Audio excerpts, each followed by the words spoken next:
Mandibulise kuni bathandi bezemidlalo eMzantsi Afrika, ingakumbi kuni balandeli bebhola elikhulu ke laseMzantsi Afrika.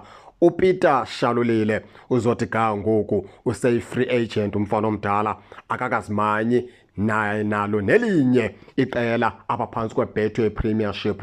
Masenjenje ke kuthiwa kumfana omdala abaninzi balinde into yokubana ke iKaizer Chiefs imemeze ke kwezi veki zizayo, ngoba iKaizer Chiefs yiyona ke ingakamemezi badlali. Kodwa kubalulekile into yokubana ke iKaizer Chiefs ithethe mbani kwiveki ezizayo inkulu into ezawuvela. Abaninzi baqikelele into yokubana ke ingenzeka ukuba nguPeter Shalulile ozomemezwa phaa liqela leKaizer Chiefs kwiveki ezizayo. Abaninzi baqikelele into yokubana ke ingenzeka ukuba nguMabasa ozomemezwa liqela leKaizer Chiefs phaa kwiveki ezizayo. Akho mntu waziyo, kodwa abaninzi bathi ke iKaizer Chiefs mayimthathe uPeter Shalulile. uPeter Shalulile usesi-striker esinganceda kakhulu. Mandenjenje ke baphulaphuli ke phambi kokubana singene kule nto kaPeter Shalulile, abantu abaninzi mabayikhuphe le nto ezintloko zabo ezingqondweni zokubana xa kuthethwa nge-free agent kuthethwa ngeeplayer ngabantu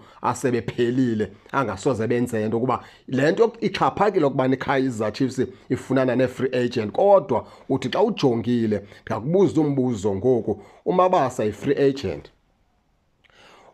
uShalulile yi-free agent, la goalkeeper uRonaldo lena ebeyi-free agent. Xa ujonge ezo players wena ungazibiza njee-players ezivithikileyo.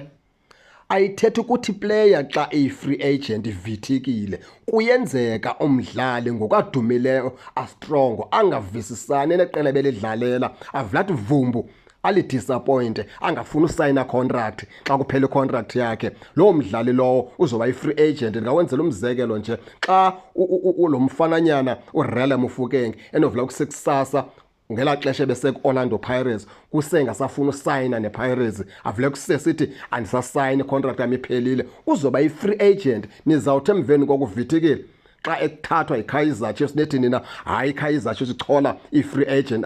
Baphulaphuli, nina niphazanyiswa ligama elithi free agent. Doesn't mean umuntu xa yi-free agent akasayo player. Umgangatho kaPeter Shalulile ngoku phezulu ngokwayi-free agent, umgangatho kaMabasa uphezulu. Iteam efumene eza players ifumene baphulaphuli, iteam ethole eza players ezimbini ifumene baphulaphuli.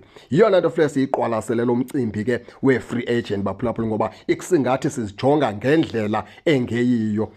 uPeter Shalulile uzothi ga ngoku umfana omdala, sithi sawuthi ukujonga kwakhe iOrlando Pirates angafitha, ngoba iOrlando Pirates ayina-strikers kwayona. Inombuthuma noMarhopha pha Orlando Pirates ayinakwa-striker.